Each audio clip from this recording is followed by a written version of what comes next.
Hi, so today I'm going to talk a little bit about dogs with vacuum cleaners. A lot of dogs do get stressed out about vacuum cleaners. And some dogs just think they're really fun to chase and grab and have a bit of a predatory or herding response to them. Some dogs are very afraid of the sounds that they make. So there are a lot of components that go into a vacuum cleaner. The way they move, the way they sound, and all of it together can be overwhelming for a lot of dogs. So a good thing to do is to start with your dog and the vacuum cleaner not being on and practice some movement to see if movement is a contributing factor to what's making it difficult for you to vacuum peacefully. So I always have food with me. Martok is actually really pretty good about the vacuum. Occasionally he'll come and try to poke it, but he doesn't grab it or do anything too obnoxious with it. So for him, it's really the movement that gets him. So to work on the movement, we're going to do this, and then Kipwa. I can mark him for looking back to me for direction, so he's not staying focused on the vacuum. He's noticed that I'm doing something with it, but he's not overly concerned. Kipwa. He's more focused on me and what I want. And so even just touching it and holding it in such a way that you're going to be starting can be a good place to start. Kipwa. Once your dog is comfortable and you can touch it and just tip it back a little bit, and they look back up to you, that is a really great step that you can move on to a little bit more movement. So I'm going to tip it back, and when he looks back at me, I'm going to treat him. If he was really reactive, I could mark him for looking at the vacuum cleaner without moving towards it. And the idea is to stay below the point of reactivity as you work up through all of these steps.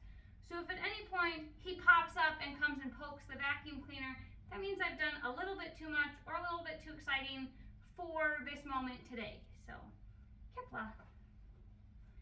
If your dog is starting to become more agitated, taking treats more roughly, more slowly, or not taking them at all, you can also mix in having them go get the treat instead of taking it from your hand so that you can increase the distance from the vacuum.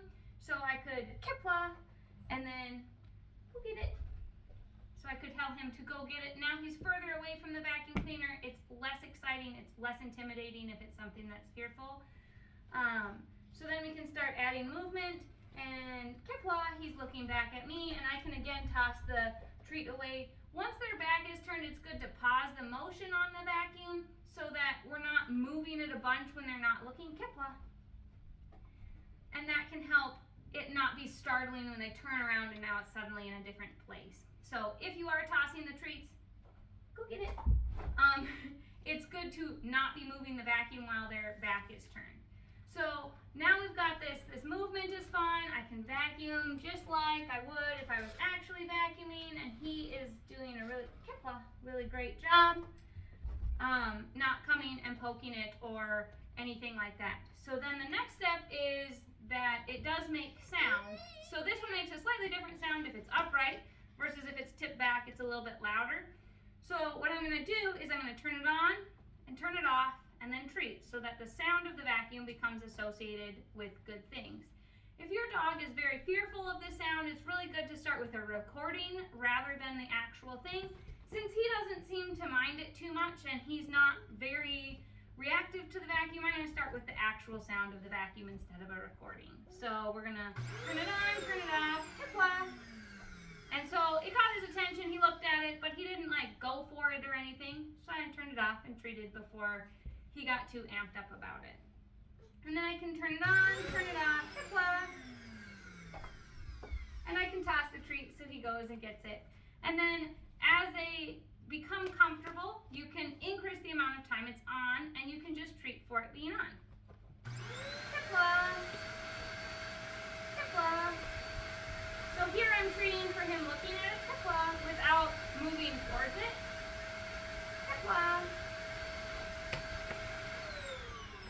Another thing you can do is while it is on and running, you can ask for known cues. So things that he knows how to do that he does very well and finds easy to accomplish.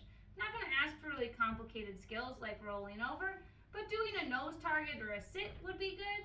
I'm probably also not going to ask for a lay down because if there is any kind of anxiety or fear associated with it, laying down puts him in a position that would make him feel more vulnerable so I'm not going to ask for that. But I could ask for him to nose target or to sit, or I could even ask him to go to his place.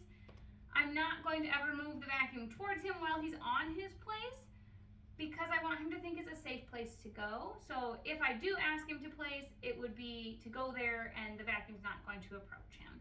So here I'll show you how you can mix in some known cues while the distraction is on.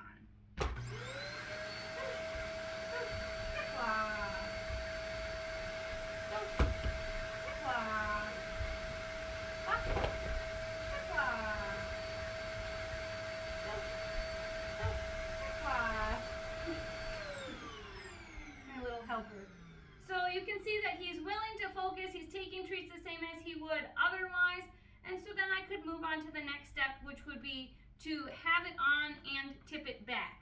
I'm not going to add the movement right away, but tipping it back, as you'll hear, does make it make a slightly different sound. So now that I'm going to be holding the vacuum as well, I'm also going to treat and cue with the same hand. So I'm going to turn it on. And then I can tip it back.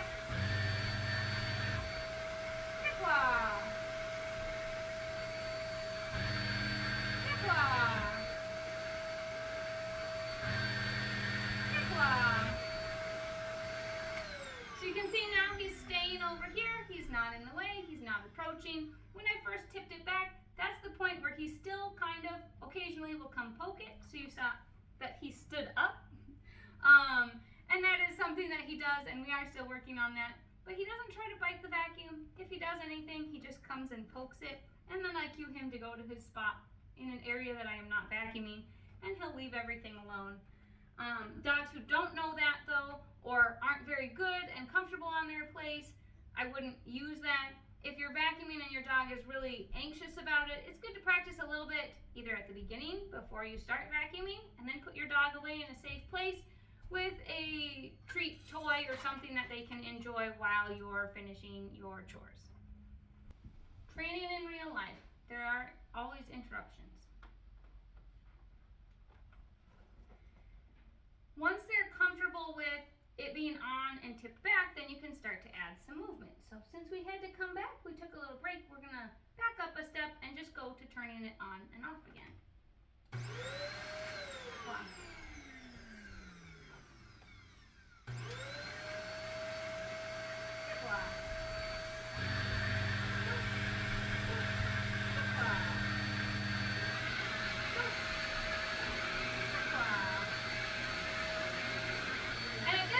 He's pretty good. I can just toss treats to him occasionally away from me, and that works really well.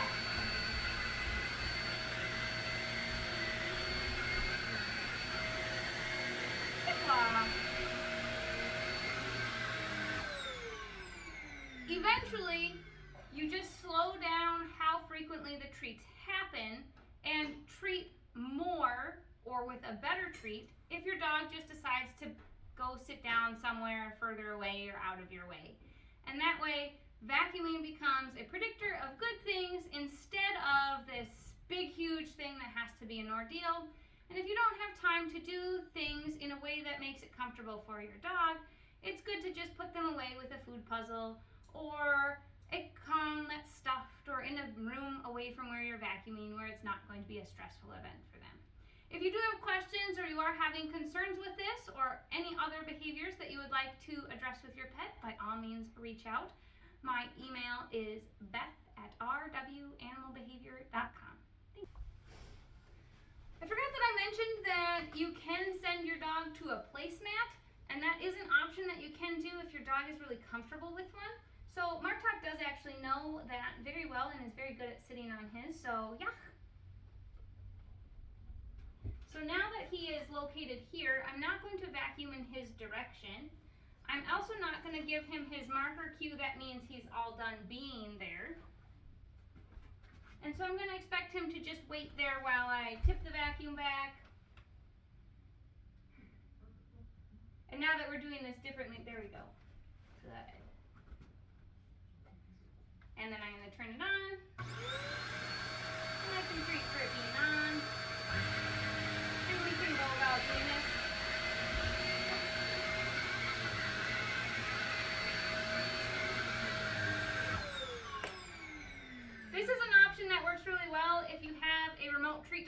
dispenser, so you don't have to keep like going back to them and treating.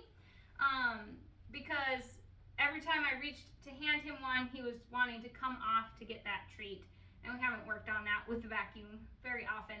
So it is something he often chooses to go sit here on his own. If it's far enough away from where I'm vacuuming, he'll choose that and just hang out there because he knows he's not going to be asked to relocate himself. So that's something that they can eventually learn.